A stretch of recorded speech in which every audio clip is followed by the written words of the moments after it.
திருச்சிற்றம்பலம். தென்னாருடைய சிவனையை போற்றி, எந்நாட்டவருக்கும் இறைவா போற்றி. அனைவருக்கும் வணக்கம். 2025 எப்படி இருக்கும் அப்படிங்கிறத நம்ம பார்க்கலாம். இந்த புத்தாண்டில் 4 கிரக பயிற்சிகளாக போகுது. குரு, சனி, ராகு, கேது 4 பேருமே பெரிய கிரகங்கள், வருட கிரகங்கள்னு சொல்லுவோம். இந்த வருட கிரகங்கள் எல்லாமே இந்த வருஷம் மாறுறாங்க. ஒவ்வொரு ராசிக்கும் எந்த மாதிரி பலன்களை கொடுப்பார் அப்படிங்கிறத பார்க்கலாம். குரு பகவானை பொறுத்த வரைக்கும் பெருசாக ஒன்றும் பாதிப்பை கொடுக்க மாட்டார். மறைந்திருந்தாலும் ஒரு யோகத்தை கண்டிப்பாக கொடுப்பார். இந்த ராகு வளர்ச்சியை கொடுத்தாலும் ஒரு கெடுதலையும் கொடுத்து ஒரு சம்பவத்தை செஞ்சுட்டு போயிடும். கேது அப்படின்னு சொல்லக்கூடியவர் தடை தாமதத்தை கொடுத்தாலும் கூட உங்களுக்கு என்ன மாதிரி விஷயங்களை கொடுப்பார் அப்படின்னு பார்த்துட்டிங்கன்னா, சைலண்ட்டாக செய்யக்கூடிய விஷயம் எல்லாமே கேதுங்க. எல்லாத்தையும் பிரம்மாண்டப்படுத்தி செய்யக்கூடியது எல்லாமே ராகு. வெளிப்படையாக சத்தமாக செய்கிறது எல்லாமே ராகு. கேது சைலண்ட்டாக சம்பவம் பண்ணக்கூடியது கேது தான். அடுத்தது சனி பகவான். இந்த சனி அப்படின்னு பார்த்துட்டிங்கன்னா இந்த வருஷம் ஏன்னா இருக்கிறதுலே 2.5 வருஷத்துக்கு ஒரு தடவை மாறக்கூடிய கிரகம் அப்படிங்கிறது பெரிய கிரகம் அப்படிங்கிறது நம்ம சனியை சொல்லுவோம். அப்போ சனி பகவான் உங்களுக்கு கும்பத்திலிருந்து மீனத்துக்கு போக போகிறார். அப்போ ராகுவோட இணையக்கூடிய ஒரு 2 மாதங்கள், அதற்கப்புறம் பார்த்தீங்கன்னா 2.5 வருட காலங்கள் அந்த வீட்டில் தான் இருக்க போகிறார்.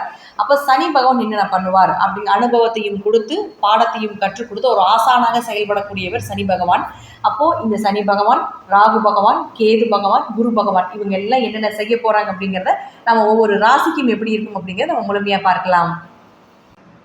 ரிஷப ராசிக்குண்டான 2025 எப்படி இருக்கும் அப்படிங்கிறத பார்க்கலாம்.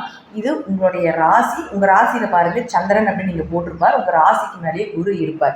இப்போது எப்போவுமே பார்த்துட்டிங்கன்னா நான் ஃபஸ்ட்டே சொல்லியிருக்கிறது போல் குரு பகவான் ரிஷப ராசிக்கு 8 மற்றும் 11ஆம் அதிபதி. அவமானத்தையும் கொடுப்பார், அதிர்ஷ்டத்தையும் கொடுப்பார் அப்படிங்கிறத நான் சொல்லியிருக்கேன். அப்போது அவமானத்துக்கு அப்புறம் அதிர்ஷ்டமா இல்லை அதிர்ஷ்டம் வந்ததுக்கப்புறம் ஒரு அவமானமா அப்படிங்கிறது உங்கள் ஜாதகத்தில் குரு இருப்பதை பொறுத்து அப்படிங்கிறது முற்றிலும் உண்மை. இப்போ இந்த குரு பகவான் இங்கே இருக்கார். ஃபஸ்ட்டு இந்த குரு பகவான் உங்களுக்கு மே மாதம் வரைக்கும் இருக்கார். இந்த மே மாதத்திற்கு அப்புறம் பார்த்துட்டிங்கன்னா உங்களுக்கு 2ஆம் வீடு அப்படின்னு சொல்லக்கூடிய தனஸ்தானத்துக்கு பயிற்சியாக போகிறார். குரு உங்களுடைய ராசியில் இருக்கிற வரைக்கும் உங்களுக்கு ஒரு பொறுமை, நிதானம், சகிப்புத்தன்மை, விட்டு கொடுத்து போவது, ஒரு பரோபகாரம், மற்றவர்களை பார்த்து இரக்கப்படுவது, இதெல்லாமே குரு கொடுப்பார். வேண்டாம், தப்பு செய்ய வேண்டாம், நேர்மையான வழியில் போகலாம், கடவுள் இருக்கார், நம்மளை ஒரு ஸ்பிரிச்சுவல் லைஃப் நம்மளை கொண்டு போயிட்டுருக்கு, எந்த இதாக இருந்தாலும் சரி நம்மளை ஒருத்தர் வழி நடத்துவார், நல்ல குரு கிடைப்பார் அப்படிங்கிறது எல்லாமே கிடைச்சிருப்பார். அப்படிங்கிறது எல்லாமே குரு இங்கே ரிஷபத்தில் இருக்கிற வரைக்கும் தான். அடுத்தது பார்த்துட்டிங்கன்னா இந்த குரு பகவான் அப்படியே ரிஷபத்துக்கு போகும் பொழுது இதில் நீங்கள் இங்கே என்னெல்லாம் உங்களுக்கு கிடைச்சதோ இதனுடைய விஷயத்தை வச்சு இந்த 2ஆம் இடத்துல குரு வரும் பொழுது, தனஸ்தானத்தில் குரு வரும் பொழுது பண வரவை நிச்சயமாக கொடுப்பார். பணப்புழக்கங்கள், சுப நிகழ்ச்சிகள், பொருளாதார வளர்ச்சி 2025 மே மாதத்திற்கு மேலே ரிஷபத்துக்கு மிகப்பெரிய ஒரு ஜாக்பாட் மாதமாக அமையும் அப்படிங்கிறதில் மாற்றமே கிடையவே கிடையாது. எப்படி இருந்தாலும் ரிஷபம் ஜெயிக்கும். ரிஷபம் 2025 நம்ம போட்டுக்கலாம். 100க்கு 100% ரிஷபம் இப்போவே ஏகதேசமாக ரிஷபத்துக்கு நல்ல நிலை போயிட்டுருக்கு அப்படிங்கிறது முற்றிலும் உண்மை. அடுத்தது இவர்களுடைய பீரியட் இன்னும் இருக்குது அப்படிங்கிறது தான் முற்றிலும் உண்மை. இன்னும் அடுத்தது சொல்கிறேன் பாருங்கள். அடுத்தது பார்த்துட்டிங்கன்னா உங்களுக்கு சனி பகவான். இந்த சனி எங்கே இருக்கார் அப்படின்னு பார்த்துட்டிங்கன்னா இப்போது இந்த ரிஷபத்துக்கு 10ஆம் வீட்டில் இருந்து இதுதான்ப்பா உன் தொழில், நீ இதை தான் நீ செய்யணும், உனக்கு இதுதான் வரும், இது சார்ந்து நீ போ, இதில் இத்தனை அனுபவத்தை கொடுத்துருக்கார்.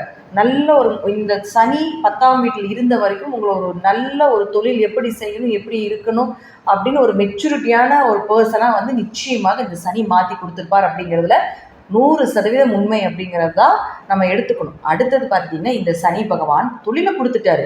உன் தொழில் இதுதான்னு சொல்லியாச்சு, உழைப்பும் கொடுத்தாச்சு, கடின உழைப்பையும் நீங்கள் போட்டாச்சு, அதற்கு ஒரு சொல்யூஷன் வேணும் இல்லையா, லாபம் வேணும் இல்லையா. அப்போ என்ன பண்ணுவாருன்னு பார்த்துட்டிங்கன்னா அடுத்தது லாபஸ்தானத்துக்கு வரப்போகிறார். எப்போது உங்களுக்கு சனி பகவான் மார்ச்சுக்கு மாறும்பொழுது லாபஸ்தானத்துக்கு மேலே வரார். அப்போ அங்கே ராகு இருக்குது. ராகு பாருங்கள், இந்த ராகுக்கும் இந்த சனியும் மார்ச், ஏப்ரல், மே இந்த 3 மாதங்களும் ஜாயிண்ட் அடிக்க போகிறாங்க. அப்போது 11ஆம் இடத்துல 2 பாவி நிற்கிறாரு 3 மாதம். பொதுவாக பார்த்துக்கலாம், நம்ம ஒரு பாவி இருந்தாலும் நம்ம என்ன சொல்லுவோம், 11ல் ஏதாவது ஒரு பாவி இருக்குனுங்க அப்படின்னு நம்ம சொல்லுவோம். அப்போ 2 கடுமையான பாவிகள் இவங்க 11ல் நிற்கும் பொழுது மிகப்பெரிய லாபத்தை அந்த 3 மாதத்தில் எடுப்பீங்க. அல்லது உங்களுக்கு ராகுவே இங்கே கீழே இறங்கிட்டாலும் கூட இந்த சனி மேலே இருக்கும் பொழுது ராகு 10ல் இருந்தாலும் பல தொழில் செய்வார். ராகு ட்ரெண்டிங் கிரகங்க. ராகு வந்து 10ல் இருந்துச்சுன்னா இப்போ ட்ரெண்டிங்காக நீங்கள் என்ன இதில் ஜெயிக்கலாம், இப்போ ட்ரெண்டிங்காக என்ன போயிட்டு இருக்குது, இப்போ சோஷியல் மீடியா ட்ரெண்டிங்காக, அப்போ அதில் என்ன ஜெயிக்கலாம், அப்போ சோஷியல் மீடியாவில் என்ன பண்ணலாம் அப்படிங்கிறது இது எல்லாமே ராகு கொடுக்கக்கூடிய ஒரு விஷயம் தான். ராகுக்கு பேர் ட்ரெண்டிங் வைரல் கிரகம் தான் பேர். சீக்கிரம் பிரபலப்படுத்திடும். அப்போ 10க்கு ராகு வந்து 1.5 வருஷத்துக்கு வருவார். அப்போ இந்த 1.5 வருட காலங்கள் ராகு உங்களை தொழிலில் பிரபலப்படுத்தாமல் அது போகவே போகாது, எழுதி வச்சுக்கோங்க.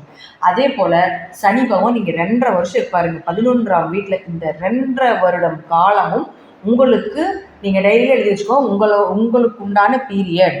இது எனக்கான வாழ்க்கை, நான் ஜெயிப்பதற்கான வாழ்க்கை, எனக்கு என்னுடைய வாழ்க்கை வந்துட்டே இருக்கு, என்னுடைய எதிர்காலம் வந்துட்டு இருக்கு அப்படிங்கிறத விஷயம் ரொம்ப கஷ்டப்பட்டு இருக்கக்கூடிய ஒரு ராசி.